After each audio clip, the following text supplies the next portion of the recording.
Nos complace recibir esta noche aquí en jornada extra al arquitecto Manuel del Monte Urraca, una personalidad del mundo de la arquitectura dominicana y sobre todo del patrimonio cultural. Él fue fundador, se puede decir que fundador, porque fue el primer director de la oficina o de la Dirección Nacional de Patrimonio Cultural creada por el presidente Joaquín Balaguer al principio de su gobierno del 1966, fue en el 67 que creo que se creó, y durante 11 años por lo menos fue director de ese organismo, dejando huellas en su trabajo en el planteamiento de la restauración de la zona colonial de Santo Domingo. Acaba de ser puesto en retiro, jubilado, pensionado por el Estado dominicano, don Manuel del Monte Urraca, y acaba también de presentar una conferencia que, bueno, llamó la atención de la intelectualidad y de los historiadores dominicanos, porque se trató de una conferencia sobre la inmigración del siglo XV de la Extremadura a España, capitaneada por el capitán Fray Nicolás de Obando, a quien usted reivindica. Vamos a ver si no... Allá le he planteado tres cosas juntas. Primero, la fundación de la Dirección de Patrimonio, y segundo, le estoy planteando lo de la pensión, y tercero, ahora lo de la conferencia. Escoja usted y arranque por ahí. Bueno, lo primero es lo de patrimonio, que fue un principio sin final, porque hacen 41 años de eso. Y yo me he querido desprender y no he podido. Pero finalmente, como tú dijiste, ya la pensión y una serie de cosas más que han pasado me han permitido de que definitivamente termine con ese capítulo de mi vida y comience con otros. Como tú sabes que un hombre como yo, que no puede estar tranquilo, que no puede... Pienso llenar parte de mi tiempo escribiendo. Pensé que lo que yo tenía que hacer era empezar a decirle al pueblo dominicano cómo comenzó todo en el Nuevo Mundo, que fue aquí, en La Española, en Santo Domingo. Entonces me ponía a pensar cómo y quiénes participaron en todo eso, y todo eso comienza con Nicolás de Obando, porque Cristóbal Colón es el descubridor, pero mal administrador, los reyes necesitan salir de él, nombran a Bobadilla, Bobadilla resulta peor, y traen a un personaje de las cortes de los reyes católicos, comendador de la Orden de Alcántara, para ver cómo enderezaba el problema que había empezado hacía unos años. Llega a América, llega a Santo Domingo y encuentra que pasa un huracán, destruye el campamento que había erigido Bartolomé Colón del lado oriental del río Sama, y funda la primera ciudad del Nuevo Mundo, la capital de América, Santo Domingo, tal como la tenemos hoy. No como la Isabela, que son piedras, o Concepción de la Vega o Santiago de los Caballeros, el primer Santiago de América, que están debajo de la tierra y que serían maravillas. Yo le he llamado la Pompeya de América, poder rescatar eso y mostrárselo al mundo. ¿Cuál? ¿La ciudad de Santiago? Dice. Santiago y La Vega. Pero La Vega hay una parte rescatada, ¿no? Muy poca cosa, el fuerte y un pequeño entorno. ¿Y usted cree que es significativo el patrimonio que está debajo de la ciudad de Santiago? ¿En el mismo asiento de la ciudad? En lo que le llaman Jacagua.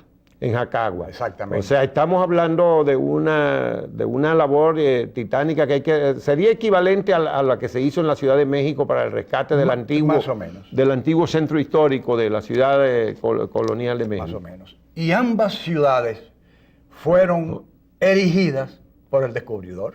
Bueno, en el caso de México fue la antigua Tenochtitlán, claro, antes de la conquista, ¿verdad? Claro.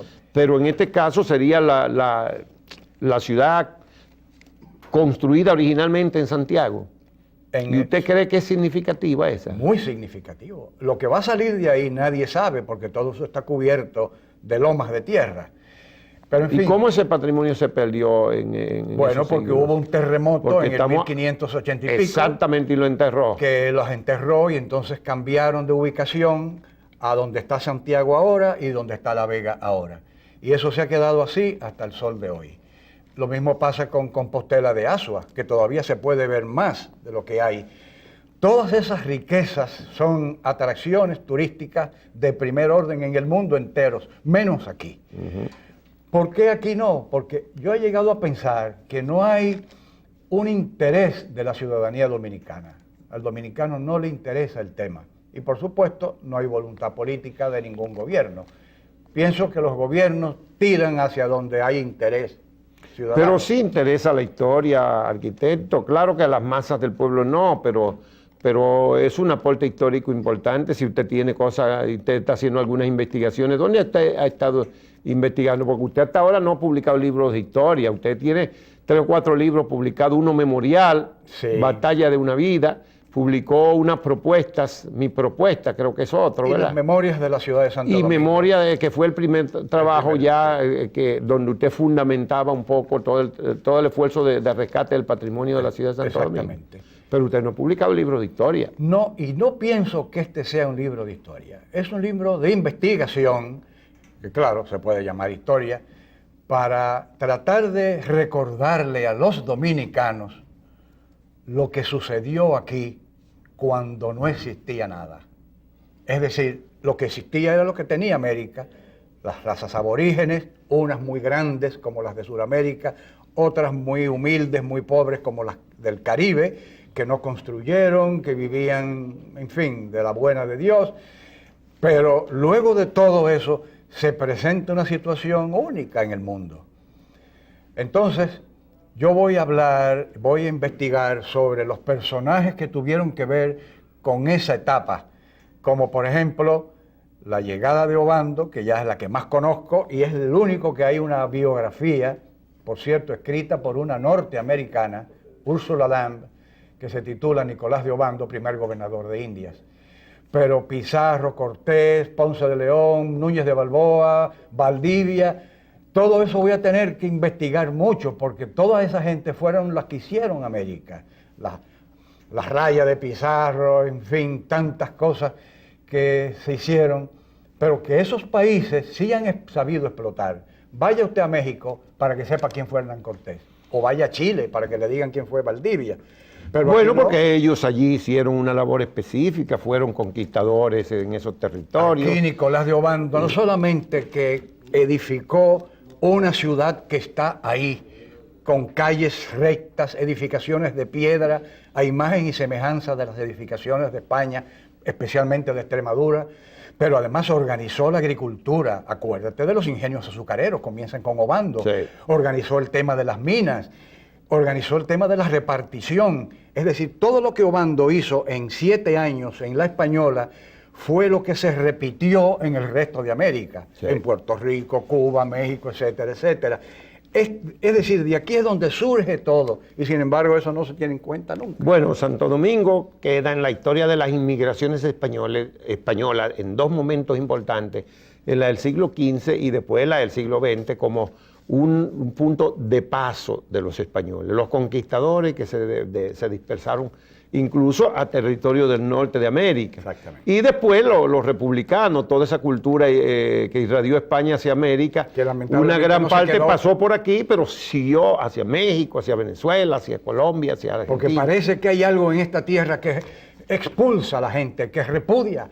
No sé qué es lo que no. Pero no es tanto así tampoco, ¿Cómo no? arquitecto, porque este ha sido asiento también de generaciones de españoles y de provenientes de otras tierras. Usted se ha impuesto una tarea muy dura, que es reivindicar a Fray Nicolás de Obando. Toda mi vida ha sido imponer cosas duras. Cuando yo vine aquí en el 66 a empezar lo que empecé, acuérdate que me enfrenté a la ESO Standard Oil y a un grupo de arquitectos que dijeron que eso no iba a pasar.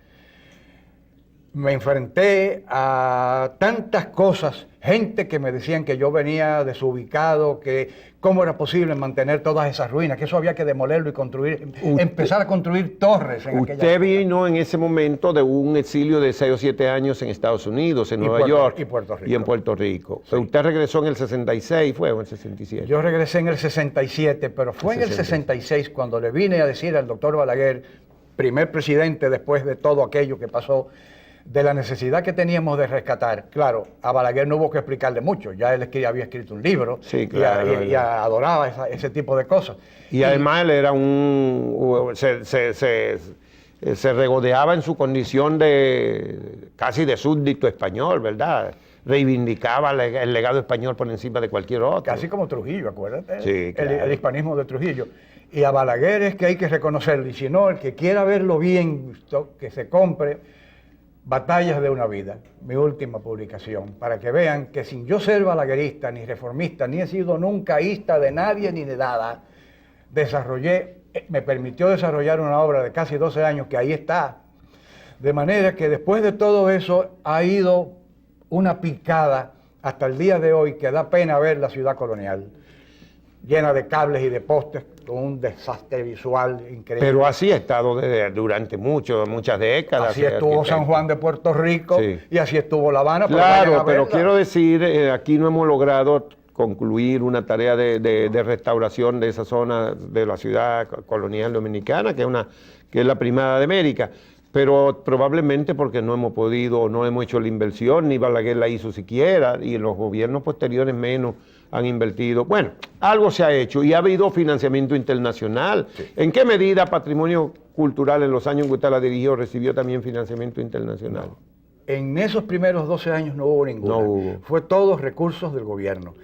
En la segunda etapa que yo pertenecía a Patrimonio, que fue en el gobierno del doctor Leonel Fernández en el 96, sí, suscribimos sendos acuerdos con la cooperación española.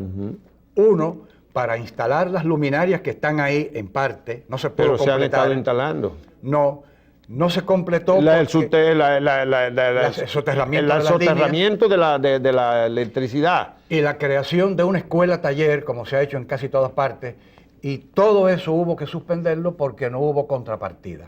El gobierno se negó a la contrapartida y ¿Eso España se molestó. ¿El gobierno de Mejía o el mismo de Fernández? No, en el primer gobierno de Leonel Fernández. ¿Y después el de Mejía hizo la contrapartida? No. Tampoco. Eso se ha quedado así. ¿Y ahora? Ahora eso está... Porque el proyecto, ¿en qué quedó? En el limbo. No se ha ejecutado por completo. Absolutamente. ¿Pero está pendiente o España lo retiró?